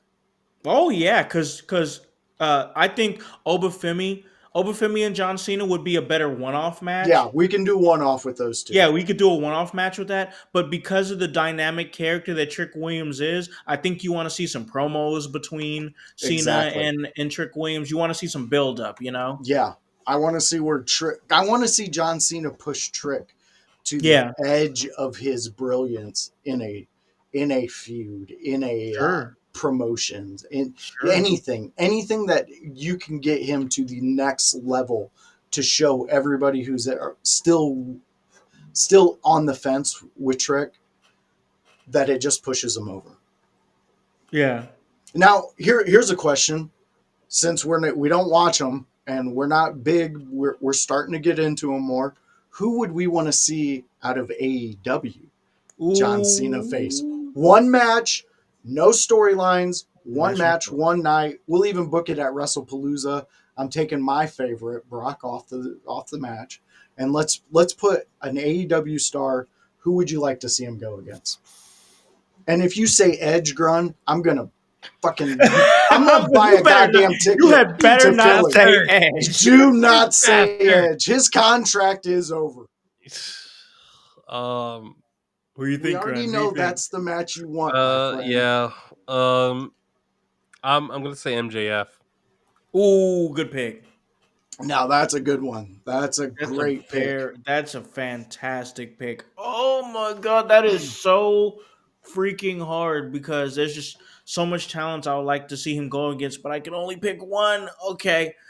You know what? I am gonna go with Swerve Strickland. Yeah. That's where I wanted to go, but again, I need a story because Swerve would tell such a great I know story. he'd tell a story, but I know. It's going to be a 5-star match. Yeah. The problem is that I think Swerve has a bigger ego than we've seen. I think he personally has a bigger ego than he lets. That's why it would be so great. I don't like it because he's gonna be like, I gave John Cena his greatest match of all time, and actually mean it. Like, shut the yeah, fuck I can up. see that. I can Like, see you that. are a great. Swerve's ego has kind of got up there. I'm not gonna lie. He is a great talent, great promo, great wrestler. I'm not saying that he does not put out is not a crucial part of AEW. He absolutely is. The problem is he needs to shut his mouth when he's not in character. Okay, I'm sorry, I'm Swerve. I'm not letting go the shit you said about Booker T. About, he's done nothing for my people in pro wrestling. It's like, he's done more than you will ever do. Shut the hell up. Shut your damn ass up. He put his foot in his mouth on that one. Yeah. He did cross the line with the Booker T stuff. But I feel he's on levels that maybe the people around him need to pull him back and be like, hey bro, let's really come back on this, or he's gonna stand on it. But if I'm going to pick a guy out of AEW, the reason I'm picking this guy is because I want John Cena to expose him for the trash wrestler I know he is. And that's Hangman Adam Page. And I want to see the 5 moves of doom, and then the crowd pop for everything Cena does and everything Page does. Ugh, bleh. I am so tired of that. To me, he's a ring rat. I said it. And if you want to come here, IYH, The Voice, that's how you get at me. The Voice, Josh Joseph. But listen, we're going to get back to the chat here in a second. And then we talked John Cena. I still got one more topic that we want to talk about. But I'm going to throw this in here just because I remember when I was watching New Japan Pro Wrestling, everybody would say that Okada was like the John Cena of New Japan Pro Wrestling. So I like to see Okada versus John Cena. That'd be a fun one. That would be a fun one. Yeah, that'd be fun for sure. I'd like that pick. Let's get back to the comments, see if there's anything in there. See what these fans are talking about. They're going crazy in the chat right now. What do we got? Landon wants to know TNA. Who would we want, John Cena? Oh my gosh, I'm saying Hendry. Oh. I want to see the Hendry match. Hendry, easy, of course. It's Hendry. I mean, okay, all right. Since we're across the board, like with Joe Hendry, let's just be for the sake. Let's eliminate Joe Hendry. I was gonna say for the sake of our audience here, let's eliminate Joe Hendry. Voice outside of Joe Hendry, who would you like to see John Cena go up against? That's from TNA. Is Moose still over there? I think so. I think he's. That's where I want to see it. I want to see him and Moose, just because Cena can play off that big guy coming at him to where he overcomes that. or Moose can just destroy him in a Yeah. match. That's who I will. I love that BKL said he thought I was going to pick Kenny Omega. I like that one. That's great. But yeah, Moose would be who I'd want to see him go up against. Grandmeister. Let me take a quick look at The entire the roster. yeah. Yeah, TNA roster. All right, Yeah. so obviously Trick Williams doesn't count. Landon is saying Jason Hodge. Okay. Ooh, yeah, All right. Jason Hodge. So Yeah, Jason Hodge is great. international champion right now is Steve Macklin. I think that could be fun. You know what? Eddie Edwards. Ooh, I okay. think he That'd and be Eddie fun. Edwards. Yeah. Okay. That would be fun. That would be fun. Okay, I'm doing the same thing as my man here. I had to pull up the roster just because I want to give a really good pick here. Ooh, that's a great pick. I might go back to that one. BKL Um, saying Dolph Ziggler one more time. That'd be cool. Dolph I mean, Ziggler one more time would be fire. yeah. That would be that would be I absolutely need a fire. story Okay. though. I need Yeah, them to. You know that it. can't be a one off. That one can't be a one off. Okay, so I'm gonna go ahead. I'm gonna pick one of my personal favorites, and that'd be Mance Warner. Mance Warner from the Indiana area, trained here in Indiana, has like the whole wild eye Southern boy gimmick going on, and he's been on shows like GCW. And I think he's done some stuff with NWA or whatever. And now he signed a contract with TNA. And I don't really think he's been on TNA's TV too much. But I know that I've been to a lot of his indie shows, and I know he's a great wrestler. Mance Warner, I'd like to see Mance Warner go up against John Cena. I like it. I like that pick. I think that would be fun. I think we could in one match we could tell a good story with those two. And I honestly, I think that I truly think that Mance Warner would benefit from it. Like it would, like his career would just benefit from it in a major way, and that's the vibe right there. But man, I gotta say, we had a good SmackDown. We talked about the main stories with AJ Lee and John Cena, and then the United States Championship match that came out of it, Brock Lesnar coming back. I gotta say this though. Um, I like this Aleister Black direction as far as with like Damian Priest. He picked up the win against Damian Priest. I I guess it's like, what's next for Priest? Of course, you have Aleister Black who gains momentum from it. I guess I'm going to throw it to my man Voice. What do you think is like? Where are we going with Priest and our guy over here? And do you think we're going to see a series here between Damian Priest and Aleister Black, or do you think they're just done with each other, or what? Well, I'm hoping a series because I like what these two are doing. I This like. is I like, would like to see a series. That's why I said it. yeah. I like what Damian Priest has proven over the past few years of how he can carry a storyline. Um, there's been some lulls here and there. He's not as prominently featured as he was when he was with the Judgment Day and things like Yeah. that. But Yeah. I think that's also a little bit of shine being in a larger faction and having a easy storyline in which you can play in. But I like this because I think Alistair, he knows how to bring out the best in a storyline of these types of characters when it's your more gothic, your more darker characters. Um, and Damian Priest, I like the way the dude wrestles. He's your traditional big man, Mhm. and I like big man wrestling. Yeah.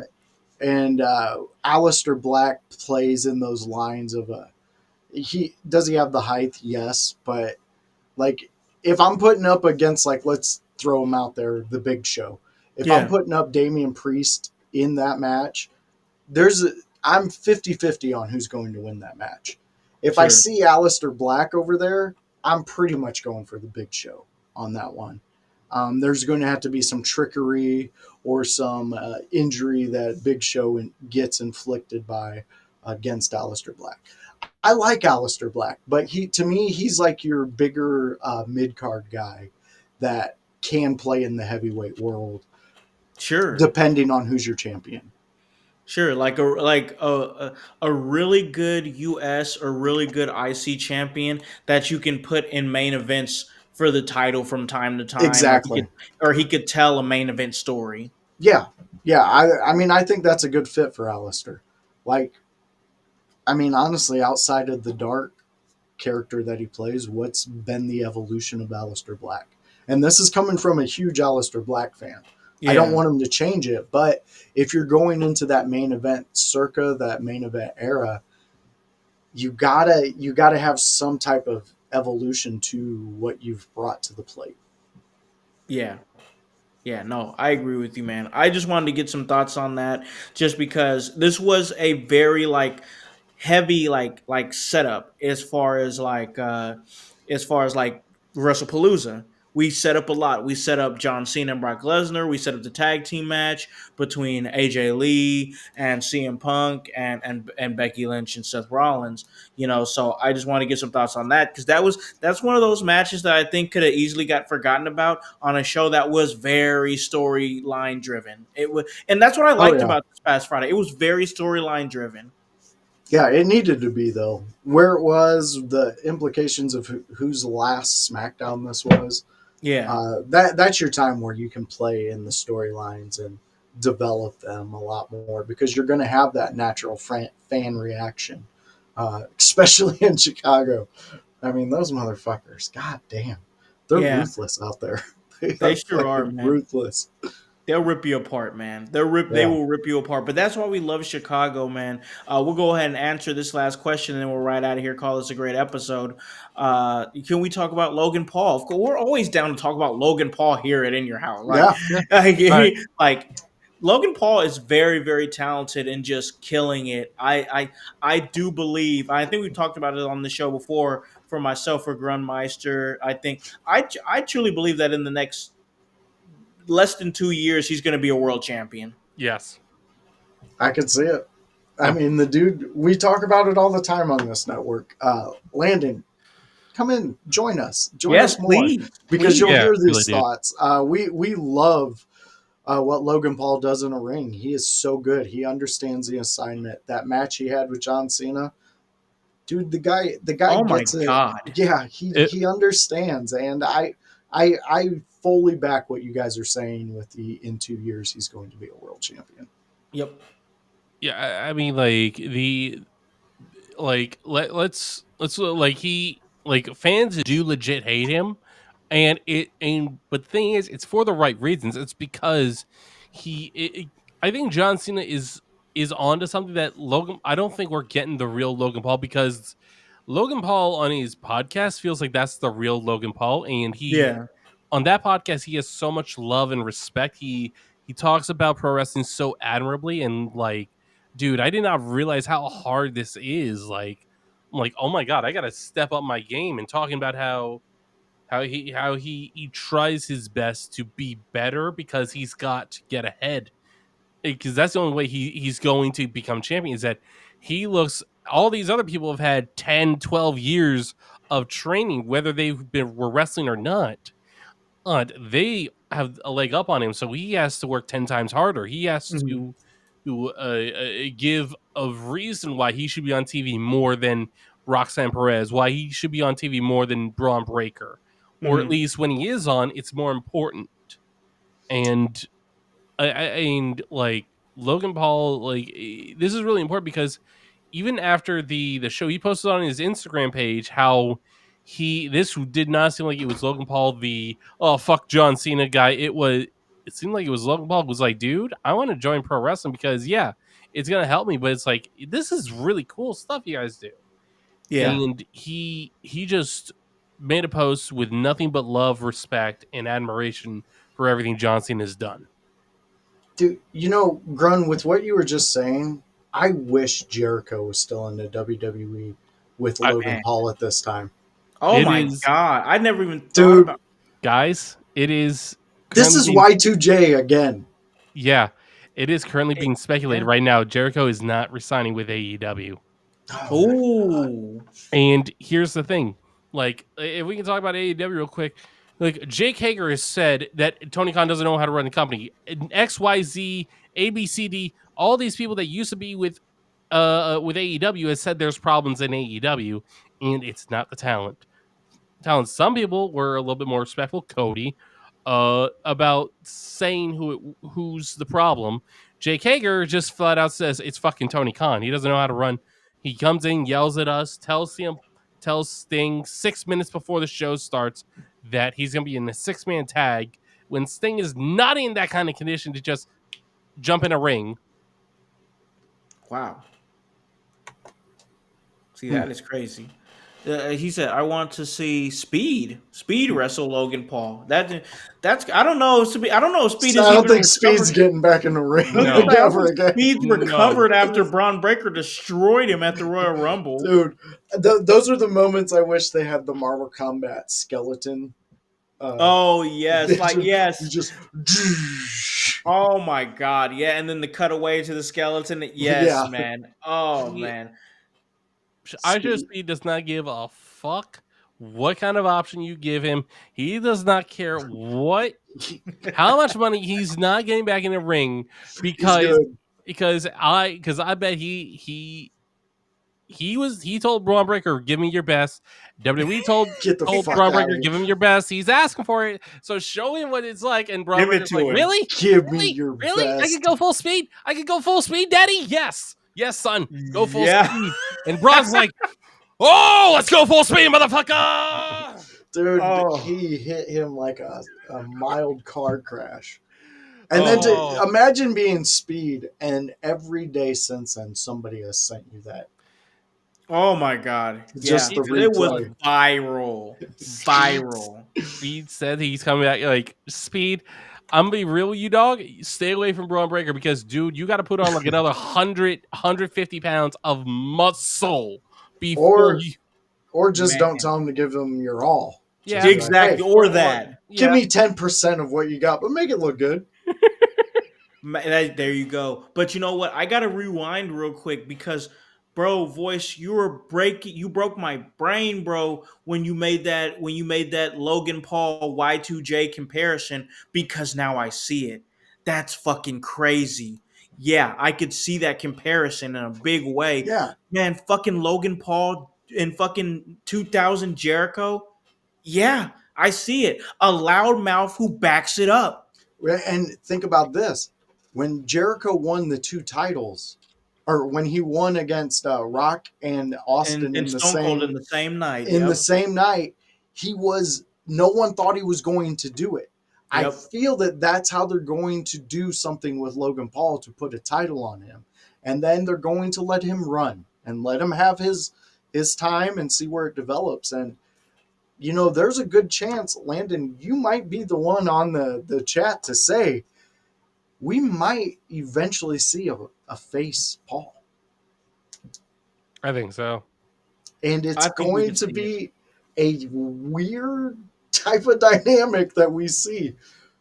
You're going to have to break the world to get people to get on his side. Yeah. This dude has real life heat. Yeah, he does. Who the hell could do it? I don't think we've seen him yet. No, you know what? I think it's going to. Oh, you know what? I think I got it. It is the only person that I think people can actually start rooting for Logan Paul. There is only one person that has more heat than Logan Paul, in my mind, that WWE could, in theory, put on their TV and put in their matches. His brother, Jake Paul. People hate. Oh my god! Jake Paul versus Logan Paul. Grun. Jake Paul. You would cheer for Logan Paul if Jake Paul had a feud with him. I would quit watching if they put the other Paul on there. That's what would happen. That's going too far. That's like reanimating Hitler and being like, well, this is what we got, Logan.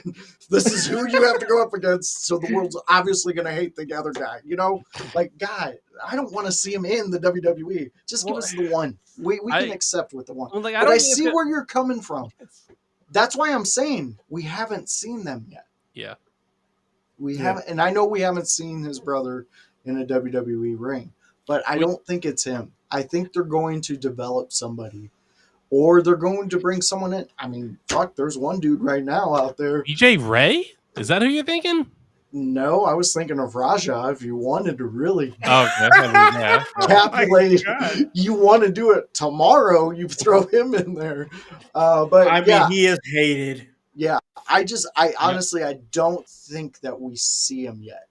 And we have seen him yet. I see where you're coming from, though, Grun, and that's probably, if I'm going to look at it at a betting, you're probably at a 45% chance of that happening. I mean, Yeah. you make sense with it. The dude has legit heat, but then you're playing in the world of turning brother against brother, and then you're going to have to do a thing where they reunite, and then now what do you do to get the heat off of the other, Yeah. so I don't know, because that's a complicated It's very situation. complicated because of Yeah. the heat that they actually carry in their real life. Like it's hard to get behind them. And it's gonna be hard for people to get behind them. And that's just what Yeah, it is. yeah. But hey guys, listen.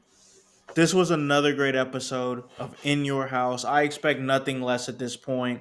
And man, it's just been such a blast to talk to our great guest, the king of the arcade, Damian Cole, on the first half of our episode. We reacted to AJ Lee. We reacted to, like I said, the return of AJ Lee, but we reacted to the final Chicago and SmackDown appearance of John Cena. Brock Lesnar returns. It's just another solid episode of what we do here at In Your House. And because I have such a strong appreciation for my co-hosts, my brothers over here that make this a great network with me, I got to give them the opportunity to plug anything that they want to plug. And I'm going to start with my man, the blue-eyed villain. He hangs out in his room and covers all things SmackDown. Grunmeister, where can they catch you in everything that you're doing, bro? You can catch me at twitch.tv/Grunmeister. I also multi-stream on Friday nights on Kick and YouTube under the same name, Grunmeister. They're spelled just as you see here. It is 7 p.m. Eastern. I talk everything SmackDown, WWE, Pro Wrestling. And if there's something going on in the world that I can talk about without getting IYH into trouble, I will talk about it. Yes. I know, Man, shocking. we appreciate all the work you do. I truly do. I truly do. Yeah, you do great work for us on the Monday show, on the Friday show, and then we always get your opinions and thoughts here on the Sunday show. And this Sunday show was another great episode. I got to throw it over to my man who helped me produce this thing and is a great co-host to me. Anytime we get a chance to get together, of course, mainly Thursdays and Sundays. That's the voice, Josh Joseph. Let them know where they can catch you and everything that you're doing. Well, household, Grun's friends, any Chaos Goblins out there, tomorrow, 7 p.m., you know where you can catch us. Just come and hang out. It's the Monday Night Raw preview review show, and we're in the middle of a little storm going on with what's happening. We changed up some things, but we still invite you to come and hang out with us, because we're going to talk 3 topics, and we invite you to give us your opinions and throw anything out that you want to talk about. You got me. You got the blue-eyed villain, Grunmeister, and you got the Chaos Goblin, Kevin Calloway, and we got opinions, and we want to hear yours and discuss them. So come join us at 7 p.m. every Monday night. Outside of that, you can catch me on a ECW watch-along. That's Thursday night. You can jump in, join me and Howse at 6 p.m., where we go back in time, baby, and we look at ECW. We have some great discussions. We've been highlighting some wrestlers. We've had interviews. We've had the man, the one, the only. Joel Gertner, and he was fantastic. I cannot wait to have another discussion with that dude. We've had Bill Alfonso. We've had the Sandman interrupt that exact same Bill Alfonso interview. And we have spoken to the greatest to ever lace him up, Sabu. So, if any of those names excite you, if any of the ECW letters get you electrified, come and hang out with me in Howse. It's on at 6 p.m. It's every Thursday, and you will have a great fucking time when we go live. Outside of that, I do a little thing every once in a while. Look, my kid likes to play instruments. She's in a marching band. Guess what? They find competition in that. I don't know how, but they do, and it's usually on a Saturday. So that's been up in the air. Anyways, so come join me and Conspiracy at Seas, where me and Viking and the young Jamie herself, Luna, we jump into it and we look into conspiracies. We talk about some strange shit. We talk about some fun shit. We talk about anything. So come join us. That's where you can be reckless in IYH. Come hang out. Come just say whatever you want there. That's where we have whatever you want to say. Yeah. Other places is wrestling. So come join us. And then a Sunday house party. That's how you get to me. Hey, man, once again, just like I said to Grun, I appreciate all you do here. We do a great job and put on a great show, have great guests, great topics. I mean, there's not a lot of podcasts out there that's doing what we do. And it was so cool to be out there with the people that support wrestling, that wrestle, that love wrestling out there at Merge last night. And the love that In Your House gets is insane. I mean, when they say that it always warms my heart a little bit, and I wish that you guys could be there to see it. Anytime they do the announcements of the sponsors at the beginning of the show and during the matches, this match is sponsored by yada yada yada. They'll say this match is sponsored by the In Your House Wrestling Podcast, and we always get a pop, dude. We always get a pop from the crowd, so that's very cool. I love what we do. It was great to see that people are loving what we are doing, and like I said, we do a great job here on Sunday. Catch what me and Annie O'Neill are doing on Wednesdays. It was the Raw deal with Howse and O'Neill, but now it's going to be the Bouquet of Legacy, where we're basically talking about all things women's wrestling. We're going to have some great guests on here. I don't want to say it yet because I'm securing it and locking it down, but I think I may have locked down our first guest for this new show, the Bouquet of Legacy. But this coming Wednesday, I'm going to take Annie back, and I'm going to show her a match that is one of my favorite matches of all time. And that's going back to NXT TakeOver Brooklyn 2015, where Sasha Banks went up against Bayley for the NXT Women's Championship. So join us. That is going to be a great time. Thursday, the ECW Watch Along. We have been doing some amazing hardcore highlights. And man, it has been a blast. I mean, my man Voice talked about all the amazing interviews that we've been doing, but the amazing hardcore highlights that we've done. We talked about Spike Dudley. Does he deserve to be in the WWE Hall of Fame? That was a great one. We honored Taz as he was honored at 2300 in AEW. That was one of my personal favorites because I love Taz so much. And then the Sandman. Enter the Sandman. That was a fun episode where we got a chance to watch a very fun ladder match. That was dope. And man, I think next on the plate is going to be Rhino. So that's going to be fun in itself. I'm excited for that one. But man, look, check out what we're doing, y'all. I mean, such work from these amazing creators. We all come together, we make it work, and I'm just so thankful because it's all part of that work. And that's HOWSC, and the W stands for work. So for the blue-eyed villain himself, the Grunmeister, for the Voice, Josh, Joseph, and the whole team here at In Your House, I'm Alakan, the Concept House, here to remind you to tell a friend, to tell a friend, to tell a friend to hop on this bandwagon, get on, or get gone, because the household is still going mighty strong. You guys have a great day. Enjoy some football. Enjoy the rest of your week. Peace. Yeah. In your house with O'Con. Hey, O'Con in your house. Hollywood in your house. Hypocrisy's head in the clouds. Curating all kind of loud. Wrestling in front of the crowds. Paragon's holding it down. Anybody can get it. Josh Joseph standing on his decisions. He is the voice. There is no choice. We is them boys in your house making wrestling noise. Moving fast just like cruiserweight action. In your house is the perfect distraction. Rumpus in your ears when you in traction. Get this work with some wrestling action. Smoke.